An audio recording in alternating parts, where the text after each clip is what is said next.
Olá, meus irmãos, graças a paz, pastor Hermes, vamos continuar a refletir sobre o Apocalipse. Vamos aí agora a Apocalipse 17, falamos até de capítulo 1 a capítulo 6, versículo 1 ao 6.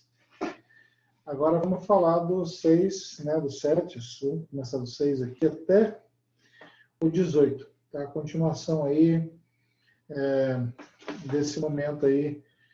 E agora esse texto, agora ele vai falar sobre o quê? Ele fala, ó, o risco de alienação e discernimento. Tá? Falamos sobre a grande prostituta, a grande cidade, Babilônia, no passado, né, no vídeo passado. E agora sobre o perigo de alienação. Tá? Tomar cuidado, ter discernimento nisso. Vamos lá. Vi que a mulher estava embriagada com o sangue dos santos, o sangue das testemunhas de Jesus. Quando a vi, fiquei muito admirado. Então o anjo me disse, por que você está admirado? Explicarei o mistério dessa mulher e da besta sobre o qual ela está montada, que tem 7 cabeças e 10 chifres. A besta que você viu era e já não é. Ela está para subir do abismo e caminha para a perdição.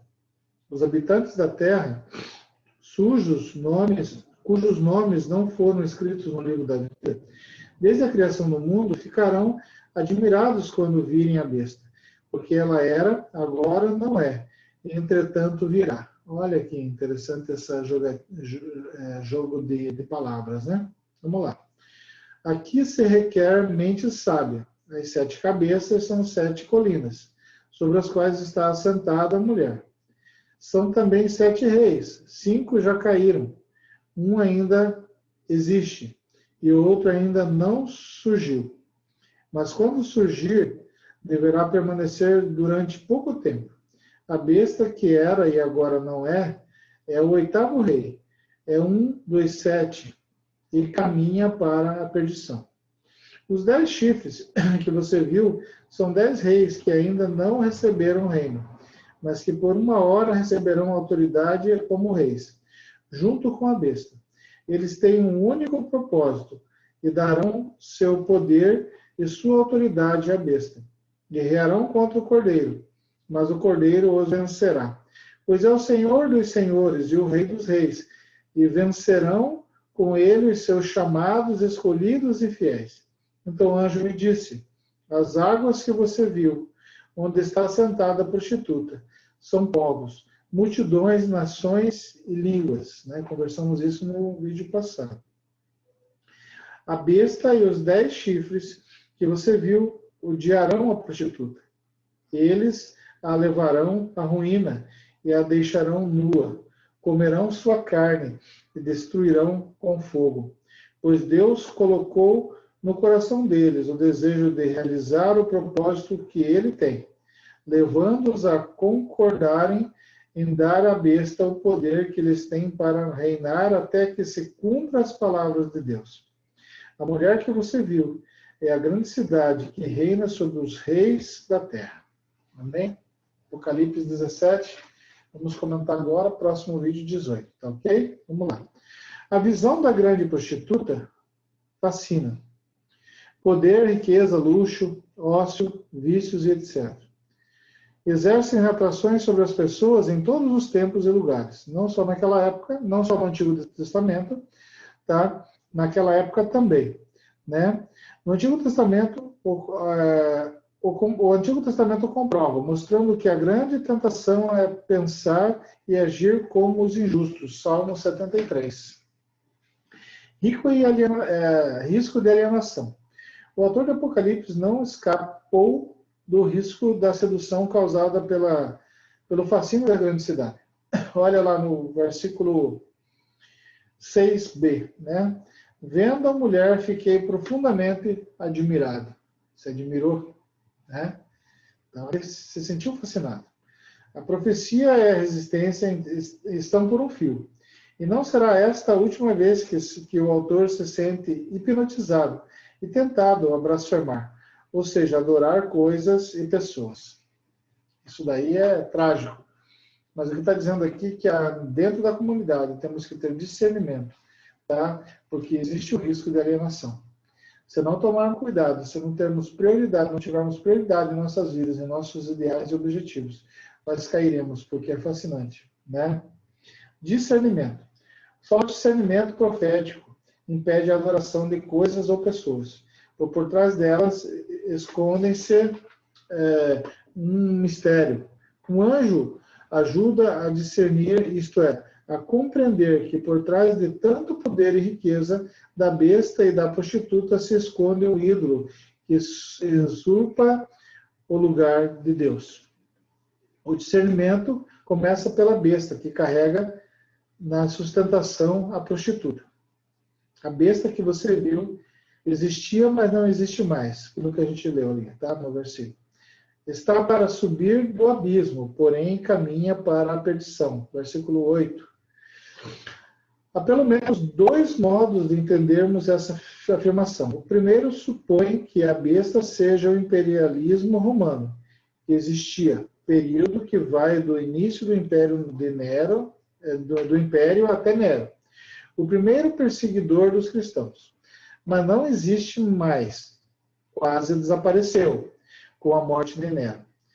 Está para subir do abismo. O império se fortaleceu com a imposição do culto imperial ao Domitiliano, porém caminha para a perdição, por causa da profecia e da resistência. O autor estaria usando um recurso típico de Apocalipse, chamado de antedatação. Ao escrever, situa-se algumas décadas antes do tempo em que está vivendo, de modo que este se apresente como tempo futuro. Ou seja, ele está mostrando algo aqui, explicando a situação, né? De o que iria, mas não foi, explicando o que está acontecendo naquele tempo. O segundo modo supõe que a besta seja o próprio Nero. Existia. Reinou de 54 a 68, mas não existe mais. Suicidou-se em 68. Está para subir do abismo. Muitos acreditavam que não tivesse morrido, devendo a reaparecer e assumir o poder. Porém, caminha para a perdição. Vai reaparecer para ser destruído totalmente.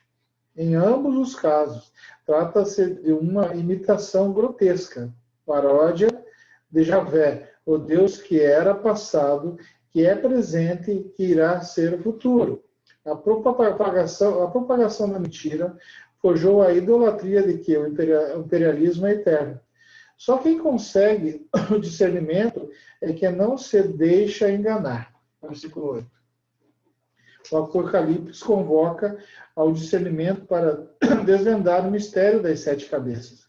Essas também têm duas explicações. Em primeiro lugar, trata-se de 7 montes sobre os quais as mulheres estão sentadas. A Roma imperial estava construída sobre 7 colinas. Mas são também 7 reis. 5 já caíram. Um existe, outro ainda não caiu. Mas quando vier, ficará por pouco tempo. A besta que existia e não existe mais era a mesma, ela mesma é o 8º rei. E é também um dos 7, mas caminha para a perdição. Trata-se dos imperadores romanos do século I. Tá? 5 já caíram. Augusto, 27 a.C. a 14 d.C. Tibério, 14 a 37. Calígula, 37 a 41. Cláudio, de 41 a 54. E Nero, de 54 a 68. Um existe, Vespasiano, 69 a 79, que para reerguer o império, criou o culto aos imperadores. O autor estaria usando o recurso da antidatação. E outro ainda não veio, mas quando vier ficará por pouco tempo. Tito, 79 a 81. Domitiliano, 81 a 96. E o 8º, e ao mesmo tempo um dos 7, pois por perseguir os cristãos é como se fosse Nero, que voltou à vida. No caso, né, que diziam que tinha voltado à vida. É possível outra leitura dos 7 reis, começando por Calígula, o primeiro imperador derrotado pela ressurreição do Cordeiro, continuando com Cláudio, Nero, Vespertino e Tito. Esses 5 já desapareceram. Aquele que existe é Domiciano, imperador do tempo de Apocalipse. Aquele que ainda não veio, mas quando vier ficará por pouco tempo, é a perseguição aberta. Os apocalípticos não previam o futuro, simplesmente afirmavam que a opressão iria acabar logo. Tá? Uma profecia que a opressão ia acabar logo. Daí a necessidade da profecia e da resistência. O 8º, que é também um dos 7, seria Nero. Segundo a profecia da mentira, ele voltaria vitorioso, retornaria ao poder e seria adorado como Deus. O que dizer de tudo isso? Simplificando, poderíamos afirmar que o autor quis, no número 7, englobar todos os imperadores romanos e criticar com força o imperialismo que sustentavam tudo isso, caminhava para a perdição. Tanto para a perdição quanto para o fogo eterno, sim, para a destruição. Né? Os 10 chifres são 10 reis que ainda não receberam um reino. Trata-se dos reis das nações que se prostituíram, como Babilônia. Movidos pela sede do poder, uniram-se ao Império Romano para manter seus privilégios. Todas aquelas nações que se uniam, né, para não cair. Porque Roma ela queria o dinheiro, né? Queria que se mantivesse ali, mas ela queria o dinheiro apenas. Mas isso vai acabar logo, garante o autor. Receberão autoridades como rei por 1 hora apenas. Versículo 12. Mas ainda serão derrotados ao combater contra o Cordeiro e seus fiéis, pois o Cordeiro é o único Senhor e Rei. Versículo 14. O anjo explica o sentido escondido das águas. Elas representam todos os povos que se aliam ao imperador romano. Versículo 15. A revolta dos reis das nações contra Roma, despojando-a, deixando-a nua, comendo sua carne e queimando-a, no versículo 16, faz parte do plano de Deus que pune o imperialismo com as armas que o imperialismo usa. Pois cedo ou tarde, os poderosos se devorarão mutuamente. Quem busca o poder, que de início faz alianças táticas, mas a seguir não teme matar seus aliados ou protetores, pois essa é a lógica cega de quem persegue o poder a qualquer custo. A explicação do mistério termina mostrando quem é a prostituta. Essa mulher que você viu é a grande cidade que está reinando sobre a terra. Versículo 18. Amém? Como o autor de Apocalipse critica o imperialismo romano? O que isso sugere para a vida pastoral, para a vida que vivemos hoje? Quem são hoje as 7 cabeças da besta? As 7 colinas. Tá? Os poderosos, no fim das contas, se devorarão mutuamente? Dá um exemplo disso. Precisa muito, né? Se você olhar os poderosos aí, como se morde, né? O pior defeito do outro, né? Se forma uma aliança quando um precisa do outro, quando não precisa mais, se duvidar, bota fogo, né? Mas passamos aí pelo capítulo 17, rapidamente, tá? Mas é só para você ter uma reflexão e para você procurar interpretar de forma mais concisa, de forma mais exegética, né? De forma mais cultural ao tempo do que foi escrito Apocalipse, tá? Para você tirar algumas dúvidas também, que é muito misticismo.